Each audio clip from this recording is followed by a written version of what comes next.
ஷர்மிளா, மிக முக்கியமாக இது ஈரான் இஸ்ரேல் அமெரிக்கா இடையேயான போரானது 4வது வாரத்திற்குள் நுழைந்திருக்கிறது. 3 வாரங்கள் முடிந்து 4வது வாரத்துக்குள் இன்று நுழைந்திருக்கிறது. இந்த 3 வாரங்களிலே ஒட்டுமொத்தமாக உலகமே ஸ்தம்பிக்கும் வகையிலே பல்வேறு வகைகள், குறிப்பாக பொருளாதார ரீதியிலே பல நாடுகளில் பெரும் தாக்கத்தை, பாதிப்பை ஏற்படுத்தியிருக்கிறது. இந்த சூழ்நிலையில் தான் செய்தியாளர்களை சந்தித்த அமெரிக்க அதிபர் டொனால்டு டிரம்ப், ஈரான் ராணுவத்தின் கதையை முடித்து விட்டோம், இனிமேல் அங்கு எதுவுமே இல்லை, அனைத்தையும் முடித்து விட்டோம், தற்போது நாங்கள் இந்த போரிலே ஜெயித்து விட்டோம், எனவே ஈரான் ராணுவத்தின் கதை முடிந்து விட்டது, இனி எந்த பிரச்சனையும் இல்லை, இனி இது உங்கள் பாடு என உலக நாடுகளை பார்த்து இனி உங்கள் பாடு, அந்த ஜலசந்தியை திறப்பது, அந்த நீரிணை, அதாவது அந்த ஹோர்மோஸ் நீரிணையை திறப்பது உங்கள் பாடு, நீங்கள் பார்த்துக் கொள்ளுங்கள், எண்ணெய் கப்பல்களை நீங்கள் பார்த்துக் கொள்ளுங்கள், இது உங்கள் பிரச்சனை இனிமேல் என்ற வகையிலே ஒரு கருத்தினை தெரிவித்திருப்பது தற்போது உலக நாடுகளிடையே பரபரப்பை ஏற்படுத்தியிருக்கிறது. என்றால் இஸ்ரேலும் அமெரிக்காவும் சேர்ந்துதான் ஈரான் மீது போர் தொடுத்து மிகப்பெரிய அளவுக்கு ஒரு போரினை 3 வாரங்கள் நடத்தியிருக்கிறது. தற்போது அமெரிக்க அதிபர் டிரம்ப், நாங்கள் போரில் ஜெயித்து விட்டோம், ஈரானின் ராணுவத்தின் கதை முடிந்தது, இனி அவங்க ஏவுகணையை எல்லாம் தயாரிக்க முடியாது, எல்லாத்தையும் முடித்து விட்டோம், நாங்கள் எல்லோரும் ஃப்ரீயாக சுதந்திரமாக நடமாடக்கூடிய அளவுக்கு ஒரு நிலையை ஏற்படுத்தி விட்டோம் ஈரானிலே, எனவே எந்த பிரச்சனையும் இல்லை, இனி உங்கள் பாடு, நீங்கள் பார்த்துக் கொள்ளுங்கள், ஹோர்முஸ் ஜலசந்தி வழியாக உங்கள் நாடுகளுக்கு வேண்டிய கப்பல்களை கொண்டு செல்வதை நீங்கள் பார்த்துக் கொள்ளுங்கள் என திடீரென அமெரிக்கா கைவிரித்திருப்பது பெரும் குழப்பத்தை ஏற்படுத்துகிறதான் கூற வேண்டும். ஏனால் இப்படி ட்ரம்ப் கூறிய அதே நேரத்திலே அமெரிக்காவில் உள்ள பென்டகன், ராணுவ தலைமையகமான பென்டகனில் உள்ள முக்கிய அதிகாரி ஒருவர், பெயர் சொல்ல விரும்பாத அதிகாரி ஒருவர் சர்வதேச செய்தி நிறுவனங்களுக்கு ஒரு பேட்டியை கொடுத்திருக்கிறார். அதிலே 2500 மெரைன் வீரர்கள், அதாவது கடற்படை போர் வீரர்களுடன் 3 போர்க்கப்பல்களை நாங்கள் ஈரானை நோக்கி அனுப்பியிருக்கிறோம் என்ற ஒரு தகவலை கொடுக்கிறார். ஈரான் போர் முடிந்துவிட்டது என ட்ரம்ப் கூறுகிறார் ஒரு பக்கம், இன்னொரு இடத்திலே அமெரிக்க அதிபருடைய ராணுவ தலைமையகமாக இருக்கக்கூடிய பென்டகனில் இருந்து ஒரு அதிகாரி சொல்கிறார், 3 போர்க்கப்பல்கள் 2500 மெரன்களுடன் சென்று கொண்டிருக்கிறார்கள் என கூறுகிறார். மெரன்கள் என்பது அமெரிக்காவின் அதிரடி சிறப்பு கடற்படை வீரர்கள், அவர்கள் சென்று கொண்டிருக்கிறார்கள் என கூறுகிறார். எனவே ஒரே குழப்பமான சூழல் காணப்படுகிறது. சைனா, குறிப்பாக அமெரிக்க அதிபர் பேசும்பொழுது அந்த நாடுகளின் பெயரையே குறிப்பிட்டு சொல்கிறார். அதாவது இனிமேல் ஐரோப்பா ஆகட்டும், ஜப்பான் ஆகட்டும், தென்கொரியா ஆகட்டும், சைனாவாகட்டும், இனிமேல் அந்த நீரிணையை பாதுகாப்பது வழியாக கப்பலை கொண்டு செல்வது உங்கள் பாடு என்ற வகையிலே சொல்லியிருக்கிறார். அதே போர் நிறுத்தம் இல்லை, போரே முடிந்துவிட்டது, போர் நிறுத்தம் எதற்காக என்ற வகையிலே அமெரிக்க அதிபர் ட்ரம்ப் பேசியிருக்கிறார். இந்த சூழ்நிலையில் தான் ஈரான் தற்போது பதிலடி கொடுக்கும் வகையிலே அங்கு தொடர்ந்து ஏவுகணைகளை வீசி வருகிறது, பாலிஸ்டிக் மிசைல்ஸ் வந்து கொண்டே இருக்கிறது. ஆனால் ஈரானும் இஸ்ரேல் ஆகட்டும், அமெரிக்கா ஆகட்டும், ஏவுகணை தயாரிப்பு எல்லாம் உடைத்து விட்டோம், இனிமேல் அவர்களால் தயாரிக்கவே முடியாது என்று கூறுகிறார்கள். ஆனால் ஈரான் தொடர்ந்து தாக்குதல்கள் நடத்தி வருகிறது. அதற்கு காரணம் ஈரான் தற்போது ஒருங்கிணைந்த ராணுவமாக ஈரான் ராணுவம் செயல்படவில்லை. அதாவது ஈரானிலே மொத்தமாக 31 மாவட்டங்கள் இருக்கின்றன, மாகாணங்கள் இருக்கின்றன.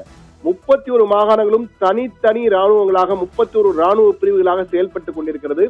சென்ட்ரலைஸ்டு கமாண்ட், ஒருங்கிணைந்த ஒரு உத்தரவு இல்லாமல் அவருடைய திட்டமே அதுதான். 31 இடங்களில் இருந்து அவரவர் அந்தந்த மாகாணங்களுக்கு தலைமை அதிகாரியா இருப்பவர்கள் அவர்களுடைய இயக்கத்துக்கு ஏற்ப அவர்கள் செயல்படுவார்கள், எண்ணத்திற்கு ஏற்ப அவர்கள் செயல்படுவார்கள். எனவே தான் தற்பொழுது இந்த ஒருங்கிணைந்த கமாண்டை உச்சபட்ச தலைவரை கொண்டு விட்டார்கள், அதே போன்று ராணுவ தளபதியை கொண்டு விட்டார்கள், ராணுவ அட்வைசர், செக்யூரிட்டி பாதுகாப்புத்துறை ஆலோசகரை கொண்டு விட்டார்கள், முக்கிய அதிகாரிகள் எல்லாரையும் கொண்டு விட்டார்கள். ஆனாலும் ஈரானுடைய தாக்குதலை தடுத்து நிறுத்த முடியவில்லை. காரணம் என்னவென்றால் 31 மாகாணங்களை 2-3 மாகாணங்களுடைய அதிபர் தளபதிகள் கொண்டாலும், மத்திய தளபதிகளை கொன்றாலும் அந்தந்த மாகாணங்களுடைய தளபதிகள் மூலமாக இந்த தாக்குதல் தொடர்ந்து கொண்டே இருக்கிறது. இது ஈரான் மிக தெளிவாக திட்டமிட்டு ஈராக்கிலே, லிபியாவிலே, வெனிசுலாவிலே போன்ற அடுத்தடுத்த நாடுகள் இது போன்ற சம்பவங்களை பார்த்து பார்த்து பழகி போன ஈரான், அமெரிக்கா உச்சபட்ச தலைவரை கொன்றாலும் இந்த போர் நின்றுவிடக்கூடாது, பதிலடி தொடர்ந்து கொண்டே இருக்க வேண்டும் என்பதற்காக 31 தனி ராணுவங்களாக அவர்களை இயங்க வைத்திருக்கிறார்கள். இதனால் 31 ராணுவ பிரிவுகளும் தொடர்ந்து அவரவர் பாணியிலே தாக்குதலை நடத்தி வருவதால் தான் இந்த ஈரானுடைய தாக்குதலை தடுக்க முடியவில்லை என்பதுதான் தற்போது உலக ராணுவ நிபுணர்கள் எல்லோருமே தற்போது ஆலோசனை கொடுக்க தொடங்கி இருக்கிறார்கள். அமெரிக்காவும் இது குறித்து தொடர்ந்து பேசிக் கொண்டிருக்கும் நிலையில் அமெரிக்கா தற்போது கொடுத்துள்ள இந்த ஸ்டேட்மெண்ட், அமெரிக்க அதிபரின் ஸ்டேட்மெண்ட் என்பது மிக மிக முக்கியமானது.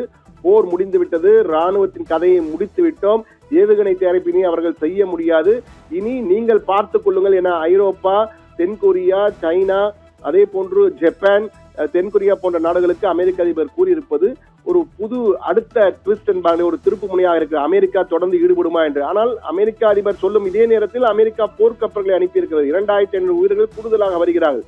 எனவே அமெரிக்காவின் நிலைப்பாட்டிலே ஒரு குழப்பமான சூழல் இருக்கிறது. போர் தொடர்கிறதா இல்லையா என்ற நிலைப்பாடு என்னவென்றே தெரியாத சூழல் இருக்கிறது. ஆனால் ஈரானை பொறுத்த மட்டிலே பதிலடி தொடரும் என கூறியிருக்கிறார்கள். ஆனால் ஈரானிலும் என்ன குழப்பம் என்றால், யார் தற்போது ஈரானை வழி நடத்துகிறார் என்பது மிகப்பெரிய கேள்விக்குறி. மொஸ்தபா கமேனி தான் தற்போது உச்சபட்ச தலைவர் என்றாலும் அவர் உயிரோடு இருக்கிறாரா, ரஷ்யாவில் இருக்கிறார் என்ற கருத்து ஒன்று இருக்கிறது. அவர் எங்கிருக்கிறார் என்ற கருத்தை தற்போது மிகப்பெரிய கேள்விக்குறி. அவர் இருக்கிறாரா இல்லையா என்பதும் கேள்விக்குறியாக இருக்கிறது. ஆனால் அவர் பெயரிலே கட்டுப்பாடு உத்தரவுகள் வந்து கொண்டிருப்பதாகவும் கட்டுப்பாடுகள் விதிக்கப்படுவதாகவும் தகவல்கள் அங்கிருந்து வருகின்றன. ஈரானுடைய உள்ளூர் செய்தித்தாள்கள் வருகின்ற செய்திகளை பார்க்கும்பொழுது அவருடைய உத்தரவுகள் அவருடைய பேரில் தான் உத்தரவுகள் பிறப்பிக்கப்படுகின்றன. ஆனால் எங்கிருக்கிறார் என்பது யாருக்கும் தெரியாத சூழல் தான் காணப்படுகிறது. எனவே தற்போது ஒரு குழப்பமான சூழல் தான் அங்கு காணப்படுகிறது. ஆனால் ஈரான் தற்போது அமெரிக்க அதிபருடைய பேச்சுக்கு உடனடியாக பதிலடியாக இந்த ஈரானுடைய ராணுவ தளபதி பேரிலே தற்போது ஒரு அறிவிப்பு வெளியாக இருக்கிறது. உள்ளூர் செய்தித்தாள்களிலே வந்திருக்கிறது. இனிமேல் தான் தரமான பதிலடி காத்திருக்கிறது, தரமான சம்பவம் காத்திருக்கிறது. பதிலடி பயங்கரமாக இருக்கும் என்ற வகையிலே ஈரானின் ஆட்டம் இனிமேல் தான் ஆரம்பம் என்ற வகையிலே ஒரு பதிலடியை கொடுத்திருக்கிறார்கள். பல இடங்களிலே தாக்குதல்கள் நடத்தப் போகிறோம். அதுவும் குறிப்பாக அமெரிக்காவுக்கும் இஸ்ரேலுக்கும் உதவக்கூடிய நாடுகளுடைய சுற்றுலா தலங்கள், பூங்காக்கள், மக்கள் கூடும் இடங்களில் தாக்குதல்கள் நடத்தப் போகிறோம் என்ற ஒரு அதிரடி குண்டினை போட்டிருக்கிறார்கள். இது பயங்கரமான கருத்தாக இருக்கிறது. ஆனால் எந்தெந்த நாடுகள் என்பதையெல்லாம் அவர் குறிப்பிடவில்லை. நட்பு நாடுகளாக இஸ்ரேலுக்கும் அமெரிக்காவுக்கும் ஆதரவு தருகின்ற, நட்பு தருகின்ற நாடுகளுக்கு எல்லாம் இது போன்ற கதி ஏற்படும் என்ற வகையிலே கூறியிருக்கிறார்கள். அதாவது ஈரான் கொரில்லா முறை தாக்குதல்களை மற்ற நாடுகளில் பயன்படுத்த போகிறதோ என்ற ஒரு அச்சம் தற்போது ஏற்பட்டிருக்கிறது. ஆனால் இது யாருடைய கருத்து என்பதிலும் பல கருத்துக்கள், குழப்பங்கள் நிலவுகின்றன. ஈரானை இப்ப யார் நடத்துகிறார் என்பதே தெரியாத சூழலில் யாருடைய கருத்து என்பதும் ஒரு குழப்பம். எனவே அமெரிக்காவினுடைய நிலைப்பாட்டிலும் குழப்பம் இருக்கிறது. ஈரானை யார் வழி நடத்துகிறார் என்பதிலும் குழப்பம் இருக்கிறது. எனவே ஒட்டுமொத்தமாக தற்போது ஒரு மாயாஜால உலகில் தான் அந்த போர் உலகமே தற்போது இருக்கிறது. ஆனாலும் தாக்குதல்கள் அவ்வப்போது நடந்து கொண்டே இருக்கின்றன. வளைகுடா நாடுகளிலே திடீரென ஏவுகணைகள் வந்து விழுவதால் மக்கள் அச்சத்துடன் தான் இருக்கிறார்கள். ஆனாலும் இயல்பு நிலை இருப்பதாக UAE போன்ற நாடுகள் அதிகாரப்பூர்வமாக அறிவித்திருக்கிறது. மக்கள் உஷாராக இருக்க வேண்டும் என்ற அறிவுறுத்தலுடன் இயல்பு நிலை தொடர்கிறது. வெடிகுண்டுகள் வரும்போது, அந்த ஏவுகணைகள் வரும்போது சைரன் கொடுக்கிறோம், அவர்கள் பாதுகாப்பாக இருக்கிறார்கள். பாதி ஏவுகணைகளை நாங்கள் வானிலே இடைமறித்து விடுகிறோம், ஒன்றோ இரண்டோ தான் கீழே தவறி விழுகின்றன. அதில் சில பாதிப்புகள் ஏற்பட்டிருக்கு என்பதையும் UAE போன்ற நாடுகள் ஒப்புக்கொண்டிருக்கின்றன. ஆனால் இந்த போரானது முடிந்துவிட்டது, ஈரான் ராணுவத்தின் கதையை முடித்துவிட்டோம் என ட்ரம்ப் கூறினாலும் இதனுடைய போரினுடைய தாக்கம் 4வது வாரத்திலும் இருக்கும் என்பதுதான் ஈரானுடைய பதிலடியை பார்க்கும்போது நமக்கு தெரிகிறது. ஷர்மிளா.